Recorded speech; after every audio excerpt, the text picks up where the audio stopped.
हजूर का कुर्ब दीन है। हजूर का कुर्ब पा लेना ये अल्लाह का कुर्ब हासिल करने का वाहिद जरिया है।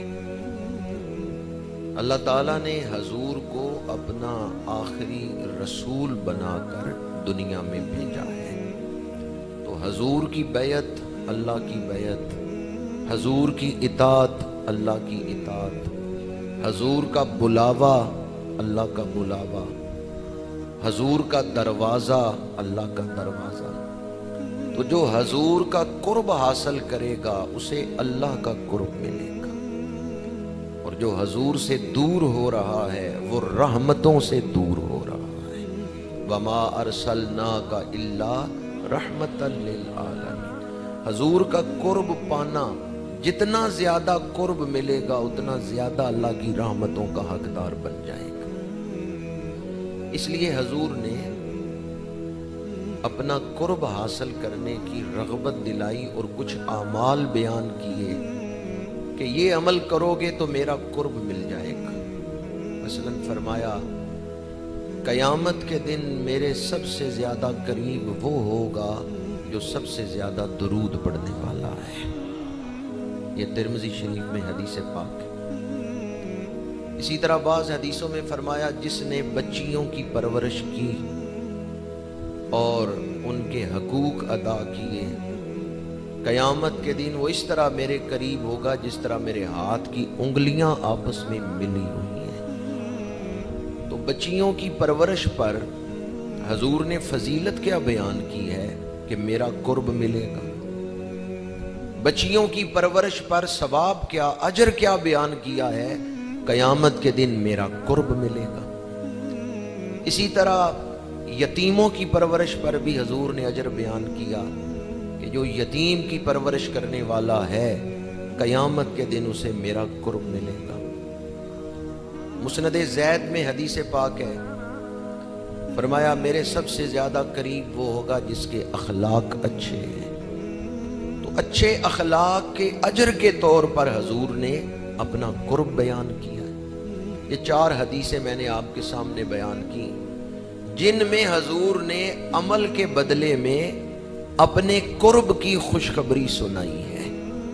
तो इससे ये पता चलता है कि हमें हजूर का कुर्ब हासिल करने की सई करनी चाहिए, कोशिश करनी चाहिए।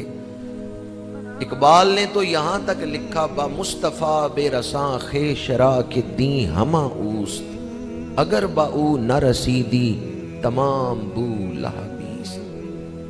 हजूर का कुर्ब ही दीन है, और जो हजूर का कुर्ब नहीं पा सका, हजूर की बारगाह तक नहीं पहुंचा, वो बू लहबी तक पहुंच गया, बेदीनी तक पहुंच गया। वो हदीसें जिनमें हजूर ने फलैसा मिन्ना के अल्फाज इस्तेमाल फरमाए कि वो हम में से नहीं। मुफस्सिरीन ने और शारहीन हदीस ने लिखा कि लैसा मिन्ना से वो आदमी काफिर तो नहीं होता, क्योंकि ये पीछे जो आमाल बयान किए हैं ये गुनाह है। तो गुनाह करने से बंदा काफिर नहीं होता, रहेगा तो वो हजूर की उम्मत में ही। हाँ, गुनाहगार होगा वो अमल करने से। मसलन हजूर ने फरमाया, जिसने मलावट की वो हम में से नहीं। मन गश्शना फलैसा मिन्ना, जिसने हमें धोखा दिया वो हम में से नहीं। तो मिलावट करना गुनाह है, हराम है, लेकिन कुफ्र नहीं है। तो फिर फलैसा मिन्ना का मतलब क्या है? इसका मतलब यह है कि जिस तरह कुछ आमाल हजूर के करीब करते हैं, इसी तरह कुछ आमाल ऐसे हैं जो हजूर से दूर करते हैं। तो जिन हदीसों में फलैसा मिन्ना के अल्फाज इस्तेमाल किए, अगर कोई शख्स उन आमाल में से कोई अमल करता है तो वो हजूर से दूर हो रहा है। जितना शदीद गुनाह कर रहा है उतना ज्यादा वो हजूर से दूर होगा। फलैसा मिन्ना की एक तशरीह हजूर से दूरी, हजूर के कुर्ब से महरूमी। اگرچہ وہ گناہ کرنے والا اسلام سے تو خارج نہیں ہوا، لیکن حضور کے ساتھ خاص تعلق، حضور کی خاص نسبت، حضور کے خاص قرب سے وہ محروم ہو گیا۔ اور اگر جس طرح کہ حضرت سفیان بن عیینہ رحمت اللہ تعالی علیہ نے ارشاد فرمایا ہے کہ فلیس منا کی تشریح نہ کرو، اس کو لفظی معنی پر ہی رہنے دو کہ اس کے اندر وعید زیادہ ہے۔ یعنی اگر وہ شخص گناہ کو نہیں چھوڑتا، مسلسل وہ اصرار کے ساتھ کرتا رہتا ہے، تو اندیشہ ہے، ڈر ہے کہ کہیں وہ گناہ اس سے ایمان ہی نہ سلب کر دے، سلب ایمان کا باعث ہی نہ بن جائے، اور آخرت میں وہ شخص حضور کی امت کے صفوں میں ہی نہ کھڑا ہو۔ اس لیے فلیس منا کی تشریح میں حضرت سفیان بن عیینہ فرماتے ہیں کہ صرف ترجمہ ہی کرنا چاہیے، اس کے اندر ڈانٹ ڈپٹ زیادہ ہے، اس کے اندر وعید زیادہ ہے کہ حضور یہ فرمائیں اگر یہ کام کیا تو ہم میں سے نہیں، اس کے اندر وعید زیادہ ہے۔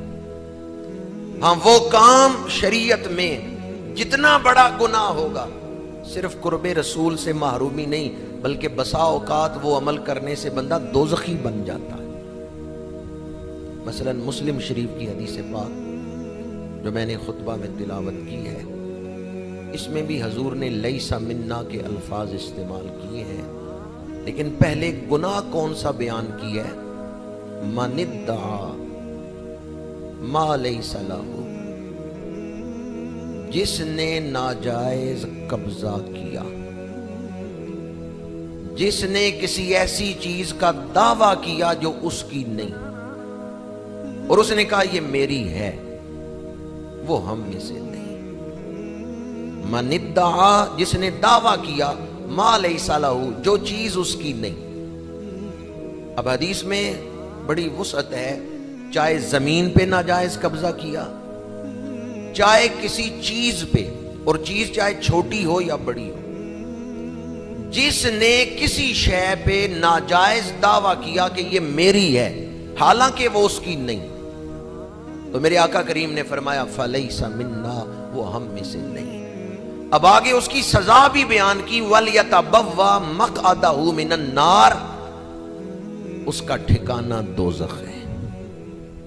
جس نے ناحق قبضہ کیا اس کا ٹھکانہ دوزخ ہے۔ آپ عدالتوں میں، کچہریوں میں جا کے دیکھیں کتنے فیصد مقدمے صرف اس موضوع پر چل رہے ہیں۔ ایک شخص کہتا ہے یہ زمین میری ہے، دوسرا کہتا ہے میری ہے۔ ایک کہتا ہے یہ چیز میری ہے، دوسرا کہتا ہے نہیں میری ہے، صرف اپنا حق حاصل کرنے کے لیے۔ اور اس میں بسا اوقات جو اصل مالک ہے، جو حقدار ہے، وہ محروم ہو جاتا ہے، اور جو تیز ترار ہو، چالاک ہو، وہ ناجائز قبضہ کر لیتا ہے۔ ہمارے لیے بہت بڑا اعزاز ہے کنتم خیر امت، کہ تم سب سے بہترین امت ہو، لیکن اگر قیامت کے دن جو صاحب امت ہیں، جو مالک امت ہیں، جن کی نسبت سے ہم خیر الامم ہیں، وہ فرمائیں میری امت کی صفوں میں نہیں کھڑا ہونا کیونکہ تم نے ناجائز قبضہ کیا تھا، تو پھر اس دن حشر کیا ہوگا؟ آج کسی چیز پہ ناجائز قبضہ کر لیں تو نفس کو خوشی ہوتی ہے، نفس خوش ہوتا ہے کہ یہ چیز مجھے مل گئی، لیکن یاد رکھیں نفس کو جتنا بھی خوش کر لیں، آخر ایک دن نفس نے موت کے دروازے سے گزرنا ہے۔ روح تو اس سے خوش نہیں ہوتی، ایمان اس سے خوش نہیں ہوتا، لیکن نفس خوش ہوتا ہے جب اس کو کوئی چیز مل جاتی ہے۔ آج نفس کی تھوڑی سی خوشی کے لیے اپنا نام بدبختوں کی فہرست